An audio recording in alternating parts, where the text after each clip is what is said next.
Welcome to Moana's Meadow Report. Today is April 24th, 2019, Wednesday.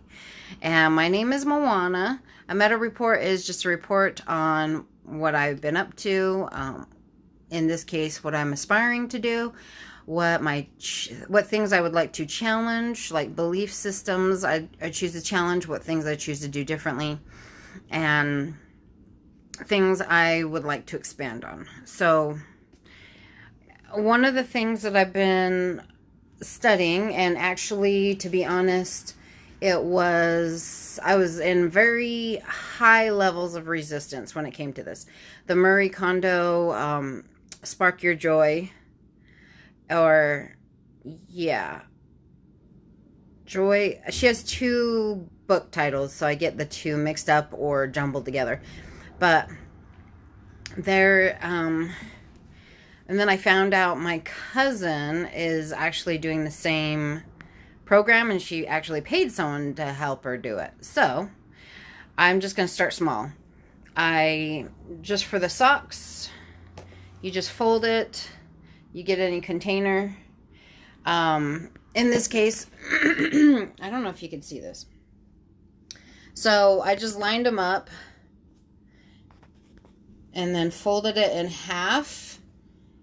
And then made sure that every time I folded it in half, this bump here for the heel is always on one side. And then fold it in half again. So then you see the little puma cat hanging out there. And then I just slide it on in. This particular container is Sterilite. I got it at a local grocery store and just chose to check out what different Tupperwares they have. I did get a regular Tupperware as well, to see how that would work.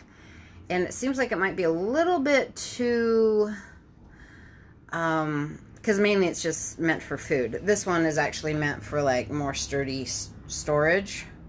Sterilite, yeah. And so I'm actually quite happy with this particular option I chose. It's interesting because I have the tendency to just want to buy everything and be like, I'll return it, and then just not return it. So that's why I only bought one. And I feel like just starting with socks, starting slow is a nice thing, a nice challenge. And hopefully I'll just continue to just take these little steps and continue to move on. The other thing was self-care.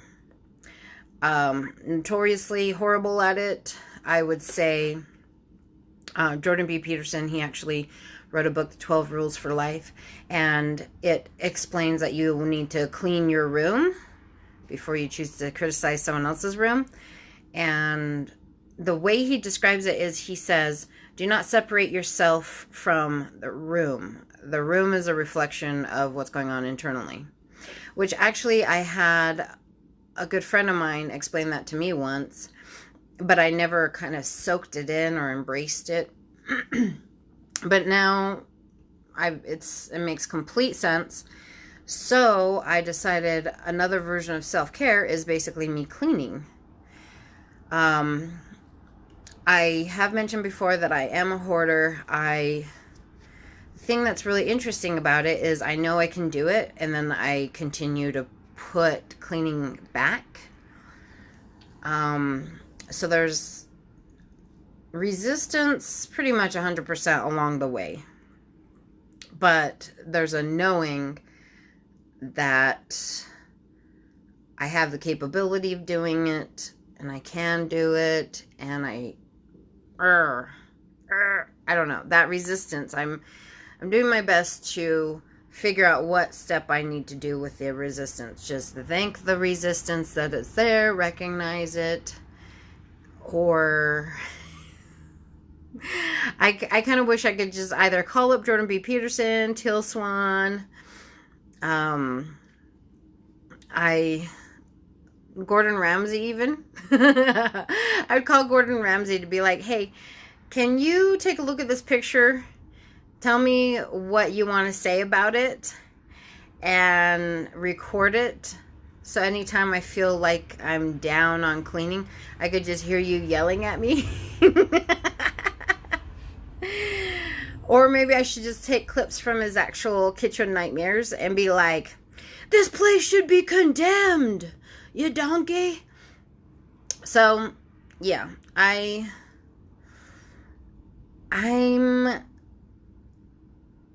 very scared. Why am I scared to be able to be in a room even? Or even have a countertop that's clean? I have no clue. It's almost like I'm trying to protect myself with chaos. But Marie Kondo, boom. I feel really happy about this. I mean, it's small and it's silly and I'm just proud. It kind of shows me, let's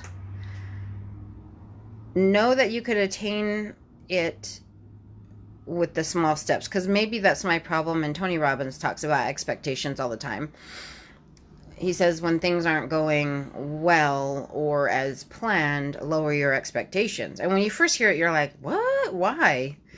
But then he explains it, or as I recall, he explains it as, if you set your expectations too high, then you're going to stop before you even get started. So maybe just sit, lower my expectations, and I think one of my main problems is I look at something and I go, oh, I could do this in one day. And it's so far from the truth of me being able to do it in a week, let alone one day. My husband, he makes fun of me, and he sent me a meme that said, HGTV flips homes in 2 months, and for the past week I've been contemplating vacuuming. And I was like, argh! But it's true. Yep, that's me. So I'm going to put out the intention to no longer contemplate and just do it. So if you intend on taking that contemplation and moving it into momentum action, then I wish you the best of luck. Have an meowsing rest of your day. Meow.